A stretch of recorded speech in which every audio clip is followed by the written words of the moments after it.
Bismillahirrahmanirrahim. Assalamualaikum warahmatullahi wabarakatuh. Alhamdulillahi ala ihsani wa syukru lahu ala taufiqihi wa amtinanihi. Asyhadu an la ilaha illallah wahdahu la syarika lahu ta'ziman li sya'nihi wa asyhadu anna Muhammadan abduhu wa rasuluhu da'ila ridwani. Allahumma salli alaihi wa ala alihi wa ashabihi wa ikhwani.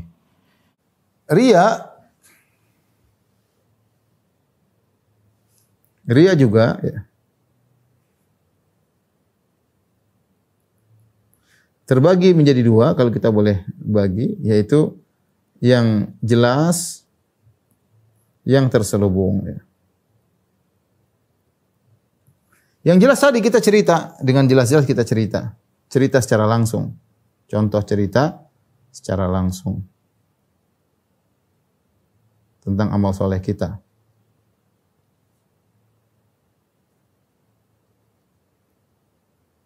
Ini contoh jelas, saya kemarin begini, saya kemarin bangun ini, saya kemarin begini, ini contoh riya langsung cerita secara langsung.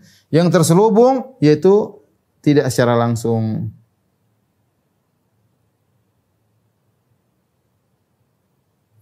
Ini contohnya apa? Contohnya ya banyak ya contoh.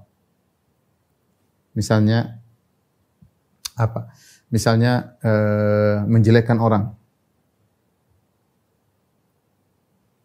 Menjelekkan orang lain. Ya.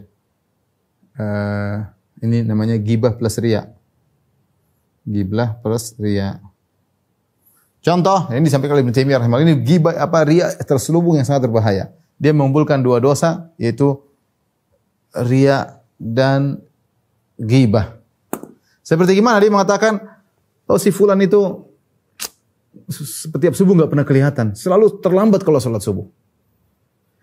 Dia maksudnya bukan ghibah doang, tapi dia sekaligus riya. Dia ingin menunjukkan bahwasanya si fulan itu terlambat salat subuh, kalau saya tidak. Meskipun dia tidak bilang, adapun saya tidak pernah terlambat. Dia enggak pernah mengucapkan perkataan tersebut.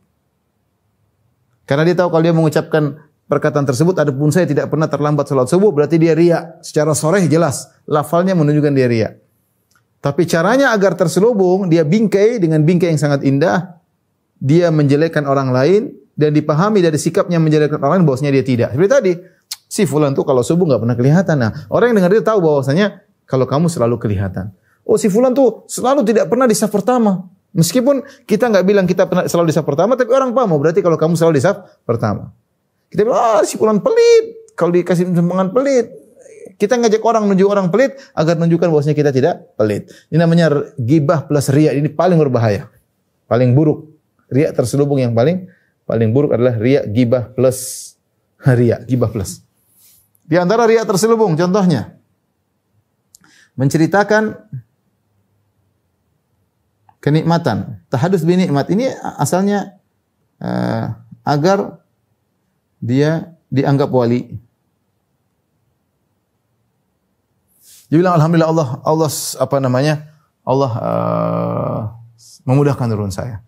Tapi dia cerita-cerita untuk menunjukkan bahwasanya saya orang hebat karena saya suka beramal saleh begini-begini, akhirnya Allah mudahkan saya. Sehingga orang yang mendengar menjadi terpukau, menganggap ini seorang wali, seorang yang hebat. Kenapa dia mengatakan selalu Allah mudahkan urusan saya, selalu begini, selalu begini.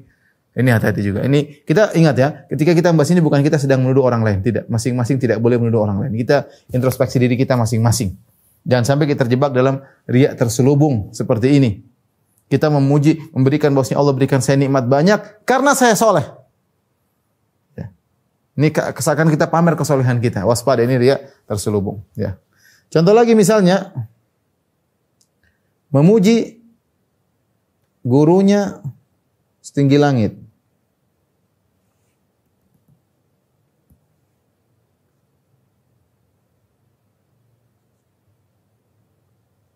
Agar dia juga terpuji. Dompleng dengan terkenalnya gurunya, dompleng dia. Haji Mumpung. Oh, guru saya Masya Allah gini. Nah, saya muridnya. Meskipun dia tidak bilang saya muridnya, tapi orang paham, wah gurunya segitu gimana muridnya. Dompleng. Ustadz Fulan, murid si Fulan. Ya, kita nggak nuduh orang ya, hati-hati. Saya bukan berarti untuk nuduh orang, kita untuk diri kita sendiri. Kadang udah cerita, oh saya muridnya Ustadz ini, saya muridnya Syekh ini. Terus kenapa kalau kau muridnya Syekh? Kalau kau muridnya Ustadz juga kenapa?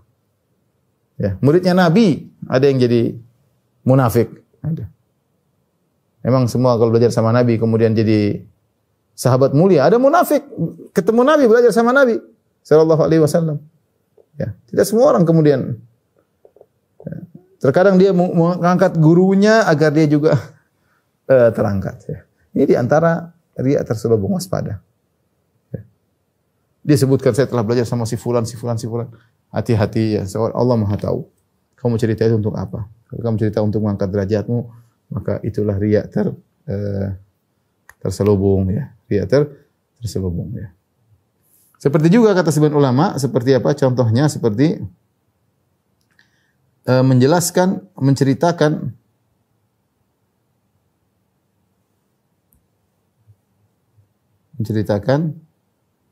bahwa musuhnya celaka. Jadi ada orang ganggu dia, bilang lihat orang itu celaka. Dulu ganggu saya, ya seperti itu. Ini seakan-akan saya wali, saya dibela oleh Allah Subhanahu wa taala. Dia juga ngangkat diri namanya. Angkat diri. Ya. Hati-hati, ini juga riya terselubung. Ingin menunjukkan bahwasanya dia soleh, makanya musuh-musuhnya celaka. Dia tidak tahu, kata kalau nggak salah Al-Munawi, dia tidak tahu bahwasanya ada orang yang berusaha mencelakakan sahabat, bahkan membunuh sahabat, akhirnya dapat hidayah. Ada. Khalid bin Walid membunuh sahabat. Terus dia celaka, apakah sahabat bukan wali? Sahabat wali-wali Allah. Yang membunuhnya bisa dapat hidayah. Umar bin Khattab dulu menyiksa para sahabat ketika masih kafir, dapat hidayah, jadi pahlawan Islam. Emang kalau ada orang celaka, enggak habis ganggu kamu dia celaka, berarti kamu wali begitu? Bisa jadi karena mengganggu orang bukan karena kamu. Jadi tidak perlu dia tuh orang ganggu saya. Lihat mereka celaka satu persatu, enggak perlu. Enggak perlu. Kita bilang itu takdir Allah. Enggak perlu. Dari mana kamu tahu? Karena sebab dia ganggu kamu. Dari mana ada turun ayat bahwasanya gara-gara dia ganggu kamu dia celaka? Enggak ada kan? Ya sudah, enggak usah kait-kaitkan dia celaka bukan karena dia ganggu saya, enggak perlu.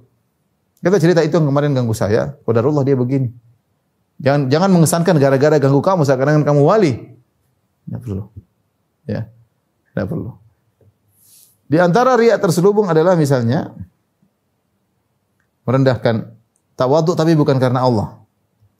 Tawadhu karena riya.